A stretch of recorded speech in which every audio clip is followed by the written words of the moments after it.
Hello বন্ধুরা, আবার চলে এসেছি একটা নতুন কাজ নিয়ে। দেখুন, সিঁড়ির উপরে ময়ূর, প্রজাপতি এইটি করার চেষ্টা করেছিলাম। গাছে পাতা ঝরেছে এবং নিচে পাখির বাসা, এরকম কিছুটা আনতে পেরেছি, করতে পেরেছি।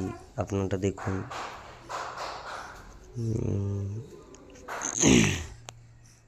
দূর থেকে দেখুন, নিচ থেকে কেমন লাগছে আপনারাই বলবেন কমেন্ট করে। বালি ওয়ালের উপরে কোনো পুট্টি নেই। আর একটা রুমে দেখুন, রুম বলতে ওটা একটা ছোট রুম, ওটার সিলিংয়ে কাজ করা হচ্ছে।